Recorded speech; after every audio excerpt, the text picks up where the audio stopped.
Good morning. Hi, my name is Freddy Frelich, and I'm an out-of-the-box thinker. That means I live, breathe, and sleep thinking out of the box. As a matter of fact, that's what I do for a living. I teach people how to think out of the box. Out-of-the-box thinkers are traditionally more successful than in-the-box thinkers. That's fact. Anybody who is the top in any profession is an out-of-the-box thinker. The fact that you've arrived at this spot, at this moment, on this day, means that's something that interests you as well. So what the heck is out-of-the-box thinking? Out-of-the-box thinking is coming up with an idea which isn't of the norm. And out-of-the-box thinking can come from many different ways. It can come from you happen to be in the right place at the right time. It could be you had some thought drop out of nowhere, some sort of inspiration, and we've all experienced that. But that, my friends, is not an out-of-the-box thinker. That is a normal, everyday person. In fact, that's what we call the 80%ers. The 20%ers are those people who know how to manifest thinking out of the box, who can do it almost at will. Let me use Dr. Sigmund Freud. Dr. Sigmund Freud, a very famous psychiatrist who was the founder of modern-day psychiatry, he used this as an example. Now, please understand, you do not have to be an artist to be able to think out of the box. Believe it or not, this represents an iceberg. An iceberg in the ocean. This is the ocean, this is the iceberg. Now, if you've ever had the pleasure, the wowness of seeing an iceberg in the middle of the ocean, perhaps the Antarctica, it is an amazing sight. You see this humongous piece of ice, which is really the size of an island, just sitting out there on a beautiful, pristine day. It is unbelievable.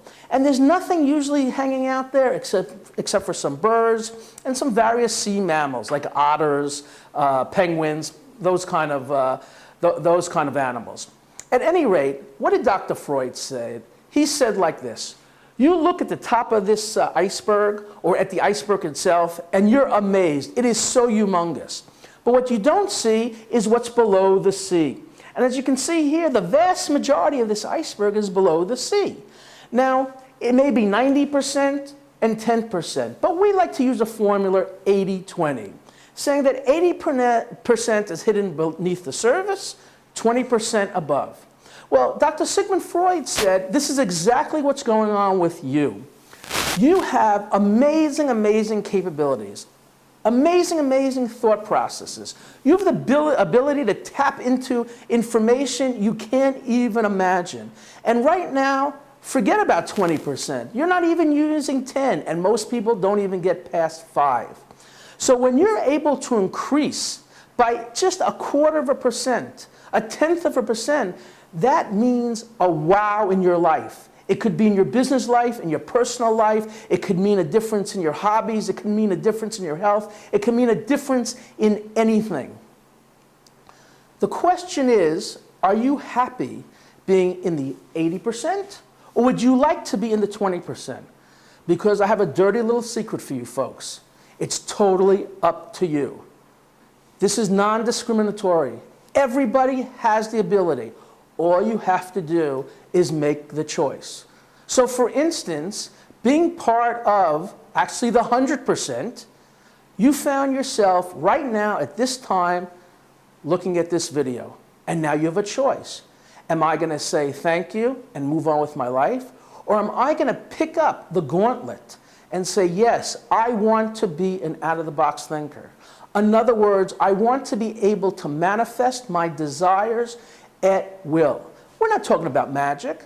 I'm not going to tell you you're going to fly to the moon using your own wing power. I'm talking about things within the laws of God, nature, and man.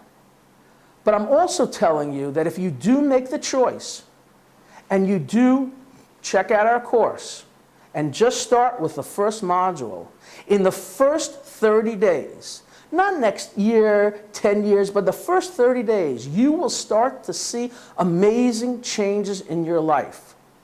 But you don't have to.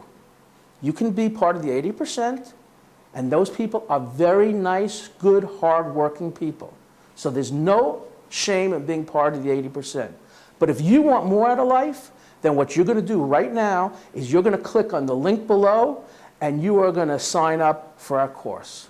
I look forward to seeing you in the future. And we're off. Welcome, everybody. Good morning. How are you all doing today? Good. What's that? No, actually, it's good morning. You know why I say good morning? Because morning is the start of a new beginning. It's a new day, a new opportunity.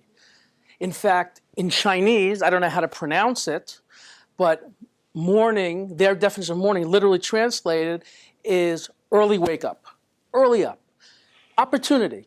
And that's why it doesn't matter what time it is out there, what it looks like, this hopefully will be morning for you. So as we start, let's take a couple of minor points. First of all,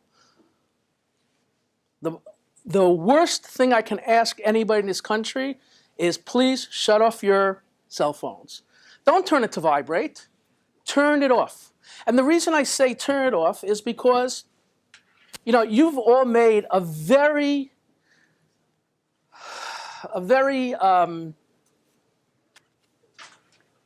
hard financial obligation to be here, right? It's cost you a lot of money for these tickets here. But you've still come, because money to you folks doesn't mean anything. And money shouldn't mean anything to you, because money, as most people might think, is finite. In other words, people have this belief that there's only so much money in the world, and if you have money, then I take the money away from me. But it's not true. Money is infinite.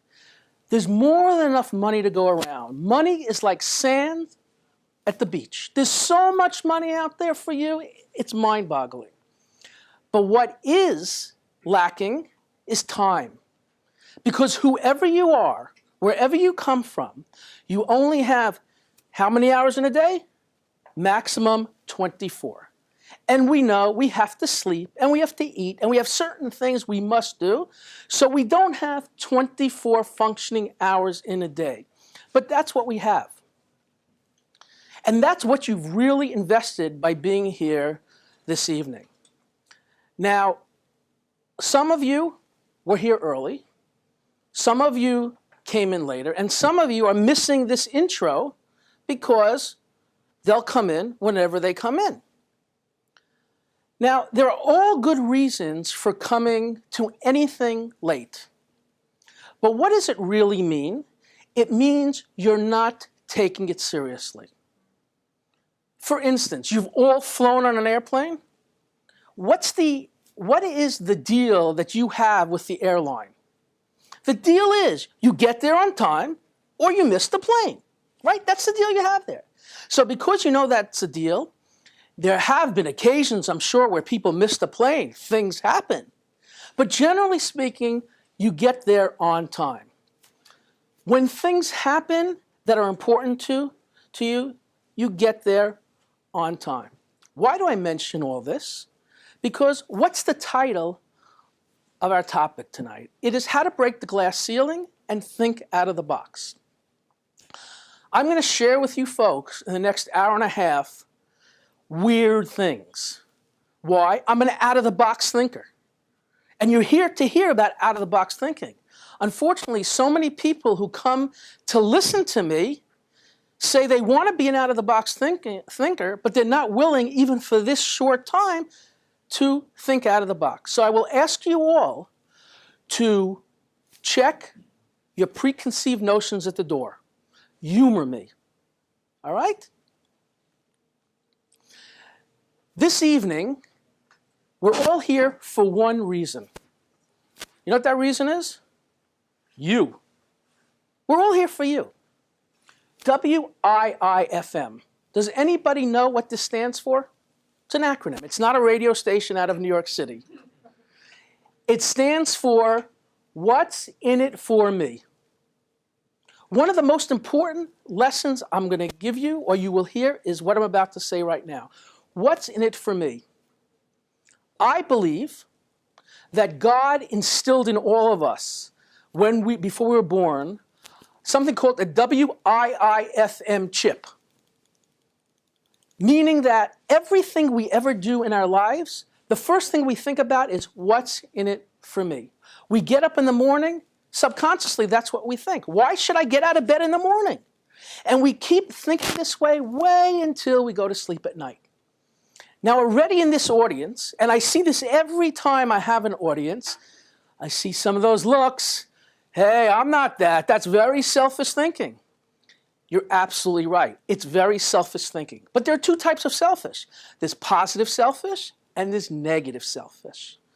Now, positive selfish is good by its very nature and negative is bad. Well, I'm only into positive selfish. Now, what is positive selfish? It's WIIFM. Back in the day, when there were stone men, Stone Age people roaming around, do you realize that in those days, they did not have any fruits and vegetables in their diet other than the few wild stuff that grew out there, wild berries, because they had no concept of what seeds were. They didn't know what agriculture was. So now here's a great example of why you must turn off your phone. Because not only does it bother him and bother me and bother you, but now I lose track. No, I got my track. Anyway, getting back to my track here. All right, so here we are where the Stone Age man, right? Now, they didn't have that, but they had to eat. So what is one of the first things they invented? Some type of a spear, right? To catch fish or animals to eat. Now, why did that Mr. Stone Age man do it? For me? For you? He did it for him, right? That's why he did it. But yet, we have used that technology through today. Obviously, we've advanced it over and over and over again. The guy who came up with the first wheel, the rock wheel, stone wheel, was it just for him? He thought it was just for him, but he benefited us. Today, whether you believe it or not, we are so fabulously blessed. We have, with all our problems, we have never lived in a better time and place than we live now.